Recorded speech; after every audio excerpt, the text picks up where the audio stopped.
ask yourself why you're still here. Because the world tried. Give it credit for consistency at least. It came for you early. Came for you before you had the vocabulary to describe what was happening. Came for you in the form of people who should have been safe but weren't.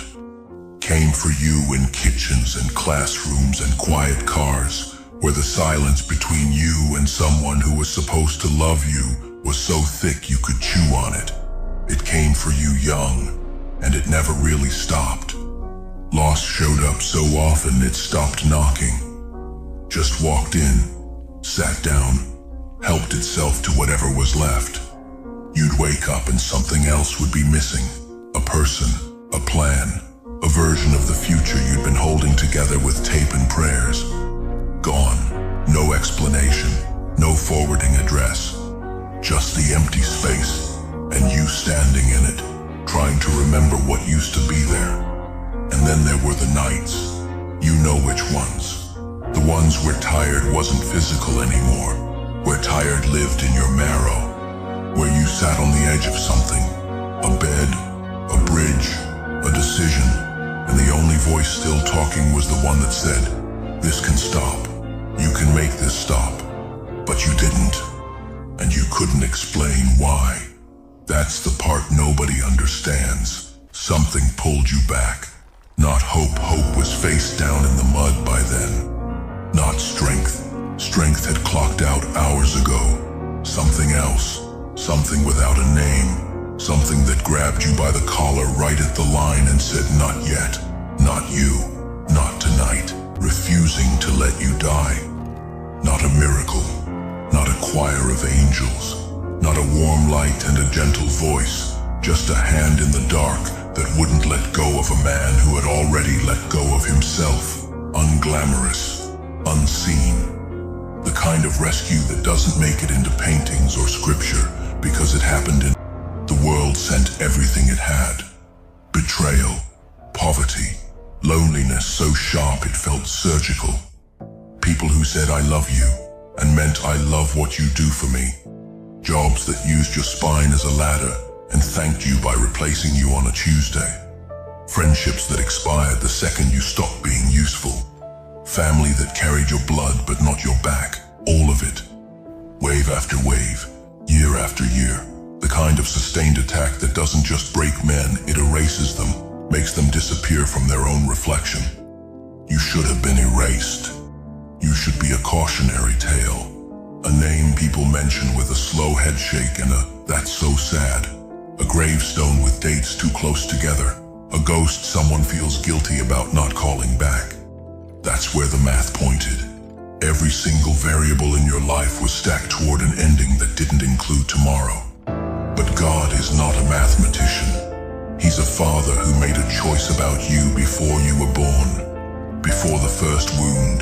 Before the first betrayal. Before the first night you wished you wouldn't wake up. He looked at the entire map of your life. Every scar, every collapse, every scream into a pillow that nobody heard. And he said, "He lives." Not because you earned it. Not because you deserved it. Because he decided it. And when God decides a man lives, the world can throw its entire inventory at him and still come up short. That's why you're still here. Not because you're tough. You're tired. You know you're tired.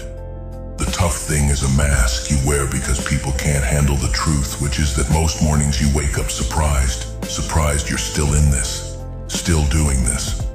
Still dragging your body through another day on a planet that has done nothing but show you its teeth since the day you arrived. But you do it. You drag. You show up. You make the coffee. You drive to the place. You say the things. You perform alive until alive starts to feel real again. And then something knocks you flat, and you start the whole cycle over. And God watches every second of it. Every performance, every collapse, every time you fake a laugh so convincingly that nobody in the room knows you're drowning.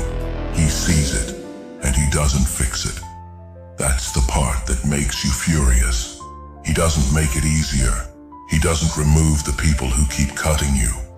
He doesn't explain the plan or show you the ending, or give you one single reason to keep going that your logical brain would accept.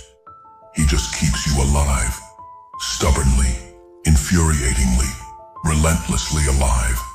And there's a reason for that. You can't see it yet. Maybe you won't see it for years.